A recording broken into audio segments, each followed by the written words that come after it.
Hello there, everybody. Welcome back to another Lost Ark video, or Lost Ark adjacent video, as I always used to say. It's Topical Tuesday, which means we just we hang out for like 8 to 12, maybe 16 minutes.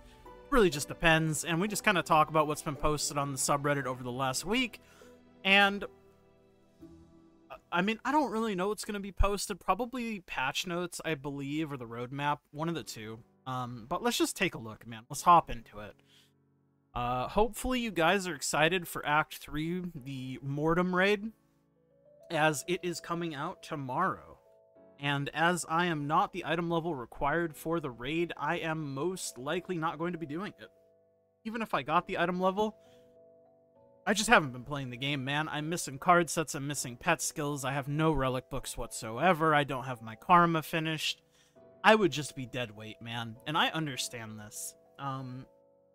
I will spend my resources and see if I can hit it, but the item level, that is, for hard mode. I know I'm already the item level for normal mode, but I don't care, man.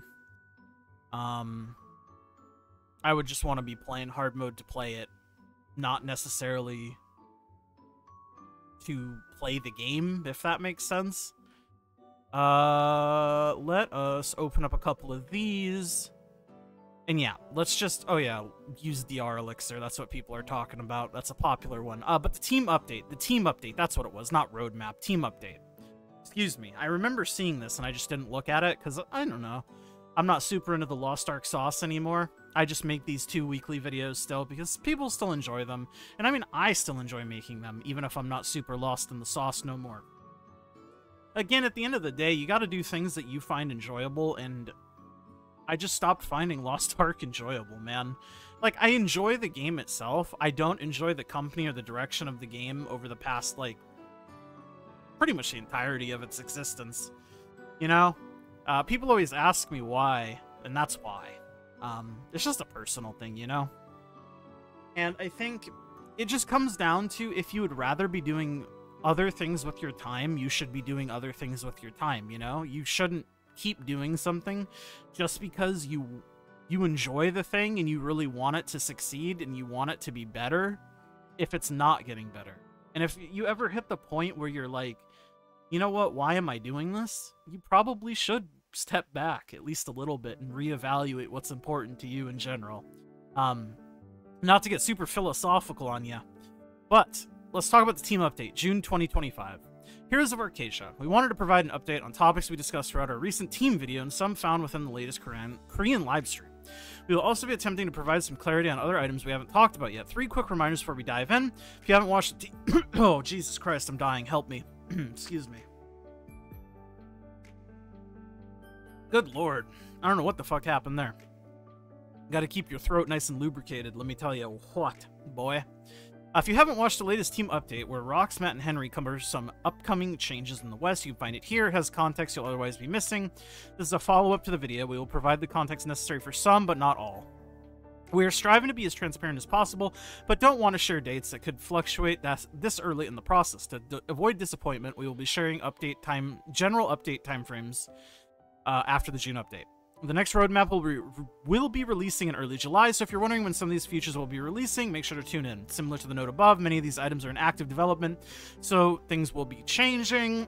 We will share any major updates or changes with you as soon as we can. June update. June was on our previous roadmap. We wanted to share a few adjustments that will be added. Raid balance and resurrection system for Kazaros raids. With the June monthly update arriving several weeks after the Act 3 raid, we will be implementing a resurrection system and decreasing the difficulty of several past raids: Behemoth, Echidna, Aegir, and Belshazzar. The June release notes will have full detailed descriptions for both the raid balance adjustments along with the resurrection system, but the quick summary is that each player will receive a single revive per gate attempt that can be used after dying to most things. Excluding certain patterns or wipe mechanics. This will allow the first few weeks of the Frontier system to remain challenging for Act 3, but will ensure that all raids become more accessible for casual players and alternate characters.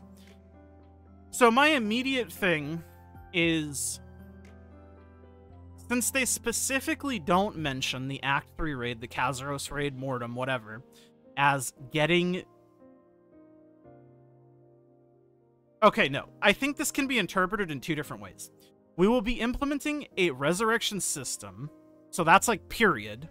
And decreasing the difficulty of several pass raids. Okay, so basically the resurrection system is just being added blanket to all raids. And then the decrease in difficulty of several past raids only apply to these, which is why Kazuros is not listed. Okay, reading comprehension, we got it. So the resurrection system should be in the Act 3 raid too, but it won't be with the Act 3 raid launch, which is what it means when it says this will allow the first few weeks of the Frontier system to remain challenging. Meaning, because the resurrection system is coming at probably the last week of June, you'll have like 3 or 4 weeks of no resurrection system in the Act 3 raid. So that's why they said it will ensure all raids become, this will allow the first few weeks of the Frontier system to remain challenging for Act 3, but will ensure all raids become more accessible. Okay, this is what confused me. But I think we got it. So the resurrections are going to be in all raids. These specific raids are getting their difficulty decreased more. And Act 3 will be getting the reses, but it will just be 3 or 4 weeks from now. Make sense? Okay. Stylebook and Stronghold portrait systems. We're excited to announce that the Stylebook feature will be arriving in the main June update at the end of the month. The main June update at the end of the month? What is the raid update then? Is that not the main update? That is such a weird term to throw out there. The main June update. Okay.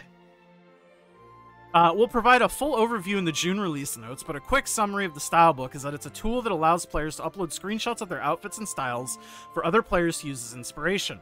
Players can upvote various looks and favorite them to influence their own styles. We're very interested to see who will emerge as the style icons in the West. Along with the Stylebook feature, new screenshot tools will become available, including a frame feature in Stronghold where players can display their favorite screenshots. Okay. This is something that people have been looking forward to for... It's gotta be coming on close to a goddamn year now, right? It just kept getting delayed and delayed and delayed. It's good to see that it's finally, knock on wood, coming out. I suppose we'll see, though. Summer 2025, Makoko Bootcamp. We saw a lot of positive feedback, blah, blah, blah. Oh yeah, reinforcing the decision to tie the Makoko status to 10x raid clears. We saw some concerns with the system still having an item level cap after we shared the planned changes, so we wanted to share the planned level. When the Makoko Bootcamp returns, it will be extended to include Ager Act 1, Hard Mode, Belshazzar Act 2 Normal Mode. For these raids, we plan for the item level cap to be at 1689, so that players aren't punished for continuing to progress after reaching the respective item levels. For those raids at 1680 and 1670. 1670. We will continue to look out for feedback on the system and appreciate the feedback we've received so far. Honestly, this is nothing but fire. This is really good. I have absolutely nothing to say but praise for them on this. It has taken them a very, very long time and many, many iterations of the Makoko, the Makoko stuff, but the fact that they keep iterating on it is a very, very good sign, and I'm very, very happy that they are doing it. Because a system like this, while it doesn't fix hardly any of the problems, you can even argue that it doesn't fix any of the problems, it's just a band-aid, at least it's something and it shows that they're trying and listening and iterating. That is good. You can always say too little too late. I get it, man. But I'm not gonna not give praise where praise is, you know, due. Because, I mean, this is good, no matter how you look at it. Skin collection book. Quick context is a feature that allows for a more organized cosmetic collection, expands the number of available slots. It will release alongside the Paradise system this summer. Without the power increase and ranking systems found within other versions of Lost Ark, we hope this is a helpful tool for expanding the closets for Cajun fashionistas, but don't want there to be additional pressure to collect every skin. Don't know what this is, but if it was if it was a power system, that sounds fucking miserable, so I'm glad that they didn't do it. W. Una's task improvements. In the last player survey, we had specific questions on your thoughts on dailies. The feedback provided by you helped us discuss changes for the Western version of the game. As the direct results, we're very excited to bring the following changes to the West. Daily Unas will be improved to help balance the amount of daily, weekly homework activity. When the Paradise system is added in the game, daily tasks will remain, but once the reputation milestones are reached, the tasks will disappear. Una's rewards will be moved to weekly quest rewards. I mean, less dailies is always good, especially when the daily is literally just teleport, press G, teleport, press G. Like, that's just monotony for the sake of monotony. It's not even like a daily. Like, it is in the literal sense of you have to do this every day, but there's no interactivity with it. You know what I mean? Like, at all. Unas are fucking just garbage. General QOL. Throughout the summer, we plan to implement a variety of upcoming QOL changes, everything from removing tripod levels and epic engravings to improving the support experience. Two QOL systems we haven't discussed previously are the Battle Analyzer feature, a feature that displays a player's battle performance to themselves, and the Comprehensive Battle Score, a form of gear score that factors in a variety of power vectors. For these systems, we're excited to implement as we believe they will help players better understand their contributions on the battlefield and look out for toxicity created by these systems. We hope that other challenges will help mitigate gatekeeping and toxicity, such as the updates to Makoko Bootcamp, raid difficulty decrease, and the Kazros raid resurrection system. We're still evaluating the bound gem changes for the Western release, and we're aiming to have a further update in the next roadmap. This is really good, I think. I think this is really good. Well, I mean, it is good, right? Anything that shows you any sort of information that is sanctioned within the game that ties to your performance is very good. Because currently, you have sweet fuck all. The only way to know how you're doing, how much damage you're doing, how good you're doing, how bad you're doing, is if you have an external tool that sniffs packets, which is not ever a good thing to just rely on, right? Gear score. I mean, we already have item level. Obviously, item level isn't the end-all be-all, but item level kind of already serves this purpose. So, I think gear score, or a quote-unquote gear score-like system, is just going to replace item level. And in essence, it's not really going to change much. It's just going to be another number to look at. Instead of item level, it'll be a battle score, right? I don't think it changes anything.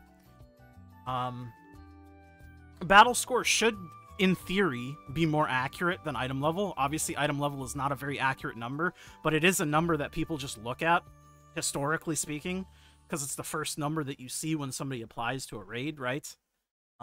But battle score should be, in theory, more telling, and perhaps might even make it better, because, in theory, if you're a lower item level, but your battle score is higher than it would have been, like a 1690 can have a higher power level than a 1700 in theory, right? Because there's so many external factors other than item level.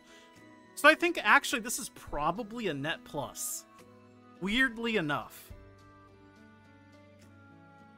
And I only say that because we already have the item level thing, but the item level doesn't tell the whole story. So changing to a better item level system, which is essentially what this is, should be a net positive in theory. And then, of course, the mileage shop. Our policy for the mileage shop will be providing 10% of the royal crystals spent through the in-game shop as prestige points, which you can exchange for a variety of rewards in the mileage shop. It's important to note that prestige points are not awarded for Steam DLC or MTX items or for items purchased with crystals. This will retroactively apply to past royal crystal expenditures. We are currently targeting August for the full release of mileage shop. This is nothing but fire. Retroactive purchases, it should be applied, and I'm glad that they did apply it, so very good. No complaints here.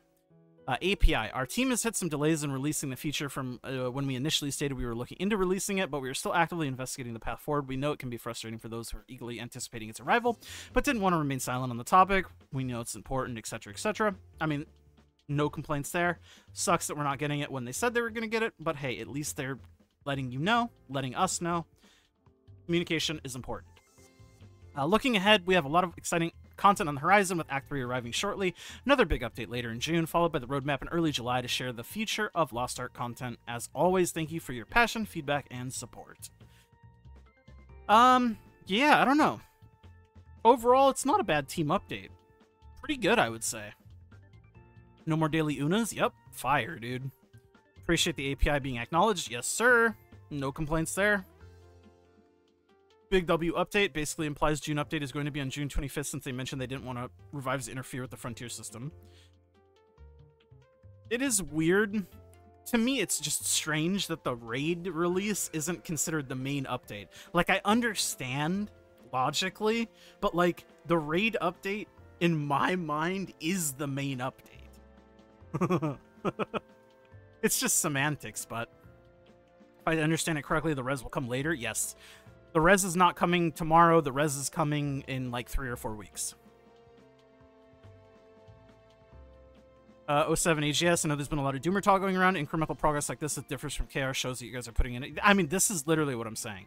And this is somebody who just, I mean, I love the game. I loved the game, but I just lost interest in the game because it took so long to get to a point to where they started feeling like they were, you know, caring about the game.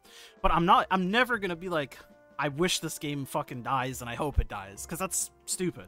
I want people to enjoy games, you know, and just in general. Why would you not want people to have fun with the thing that they like? I don't know, you gotta be fucking a real weirdo to hope for a game to do badly because it wronged you in some way? I don't know. Somewhat worried about the item level for the Makoko boot camp, but I'm pleasantly surprised. Yep, 1680 is fire. This is so peak. Yeah, I mean, this update seems pretty fucking good, man. No complaints from me, and I'm excited, bro. Friendly reminder, maintenance compensation. Ooh, I don't have none of that. But I mean, maybe I could go get it. And NA East only, probably. NA East. Well, never mind. Hey, Aegis, can we please have a name cleanup? You can make money on name change tickets and players will be happy. There are so many people that haven't logged on since release and are still sitting on names that people want. Yeah, I mean, that's true. Approach it practically. If they have not logged in since the server merges, their name should be up for grabs. I just used some variation of for my 28 full rosters of Reflux Sorks that I run cubes all day with smiley face. I love shit like this. It just makes me laugh. And then the final thread of the day. Please use DR Elixir and avoid underhoned armor for progression. So basically this is saying that because of the power systems, the level 5 damage line is basically 0.5% damage value due to increased AP base stats. So you're basically just giving up 10% flat damage reduction for 0.5% of damage. Which is kind of the philosophy that I always played with. In that I thought the damage reduction is probably better. And it would only get better as time went on. But of course, you do you, boo. I'm not your mom, I'm not your dad. Anyways, thanks for hanging out with me. A little bit of a longer episode than usual. I don't know, I guess I was just getting into it. Getting into reading, getting into talking about my thoughts. Hope you guys enjoy as always, and I'll see you guys all in the next one. Thank you to my YouTube members, It's Biscuits Dinner Diz, Remix My Life, I'm Nufu. I love all of you guys very, very much, and I'll see you guys all in the next one. Make sure to like, subscribe if you like the videos. Bye!